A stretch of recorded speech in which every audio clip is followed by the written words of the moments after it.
Hey, folks. This is Kellen here, and over the past few days, I've just been taking some notes, and we'll go over them. One of my notes was thoughts fly by, but it's hard for me to describe them. They're like thieves in the night that slip in and out. Before I can identify exactly what exactly they are, they're gone. So that's probably evidence that I'm suffering from a bit of mania there. When I'm manic, my thoughts come in and out like a flood. I received a few comments on a YouTube short I uploaded about bears. There's a book, it's called Death in Grizzly Maze, and it's about a guy who thought he had befriended the bears, and he eventually got eaten by one of them.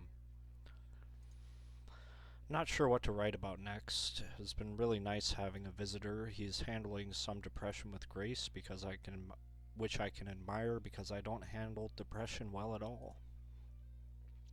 So trying to learn things from other people, how do they handle their depression?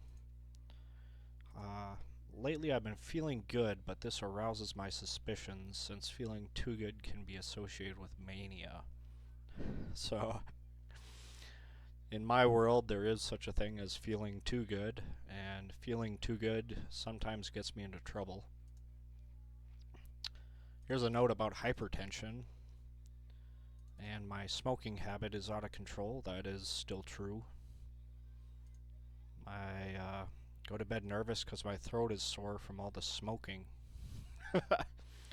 And here's a joke that I made to try and console myself. Must be smoking the wrong pack. Yeah, right. Moving on. Primogen.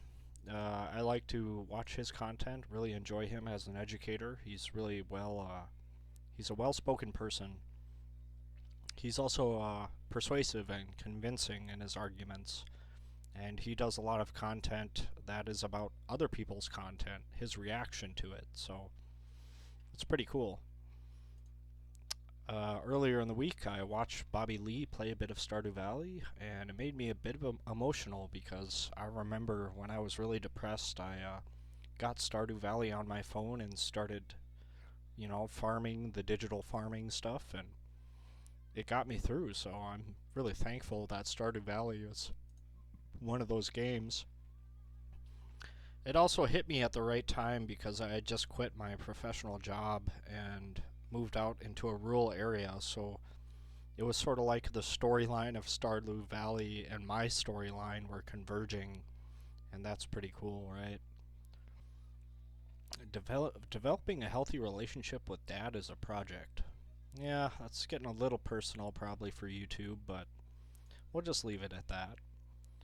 I accept that I can't always be happy and that I can't always be healthy. When you're someone who struggles with chronic health issues, I have fibromyalgia and schizophrenia. If you can't accept being unhealthy, then you're going to be miserable the entire time you have those chronic issues cropping up, right? So I accept that I can't always be healthy, but I can try, right? I sat at my computer desk typing. I wasn't sure what to record. A cigarette was burning in the ashtray, and a coffee stain ring adorned my desk. So yeah, that's just the state of my desk, I suppose. Today I tried to put together an intro to hacking video, but found I was too incompetent to produce what I wanted. Yeah.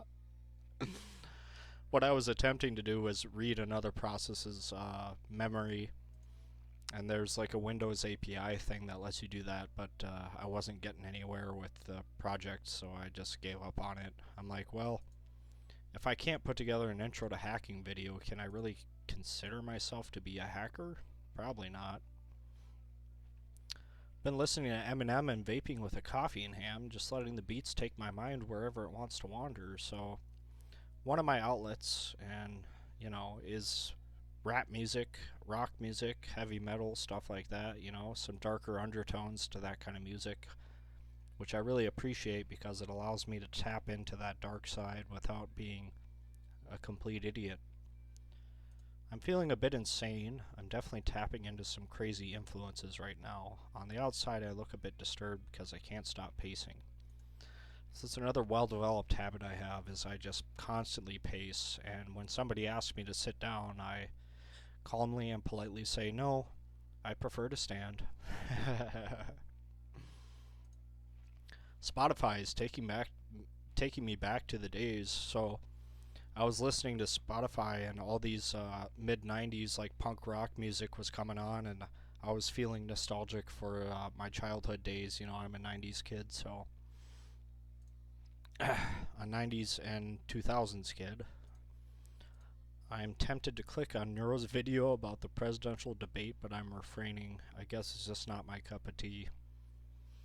Yeah, the politics stuff is definitely a hot button, and you can definitely get some views off what your political views are, but I'm not really interested in that, so I like Neuro's regular content a bit better, but you know, maybe that video was really good, but I haven't watched it, right, so I'm in no place to judge. It's just not something that appeals to me. I've been hearing advertisements for WeFest on the radio, but I'm not in the country, so here's an artist for you, Levon Helm. Really good, down-to-earth country music there. Jelly Roll, you know, I don't mind him. He's a dude. He's been through some shit, you know. He sings the real stuff. Me and a friend talked about smelly feet and toenail fungus. I do have one of my toenails is fungified. I took a trip into town a few times today, got Monster and sodas because I'm not a healthy boy. Yep, that's what that is. In the depths of my paranoia, and I spelled that wrong. In the depths of my paranoia, I would think a motorcyclist on the road was a gang member sent to kill me. This is true stuff here, right? This is the truly paranoid person, you know, stepping out into the world and thinking the whole world's against them. One of my paranoid habits is to think somebody has stolen something of mine when the reality is I have simply misplaced it. Not sure if there's supposed to be a dash in that, so I'll get rid of it. The phone bill was expensive. Damn. Yep. Trying to get internet out here in the sticks can be a bit expensive. And here's my last thought. I feel some guilt over the friendships I have damaged during my extended schizophrenia episodes. So I'm not gonna lie, folks, when you go through a schizophrenic episode, a full-blown one, you know, it hurts the people around you. That's why we try to prevent them from happening in the first place, but yep, this has just been my little note-taking sessions. You know, this was made over the course of 2 or 3 days. Well, those are my honest thoughts. Thanks for watching, and bye.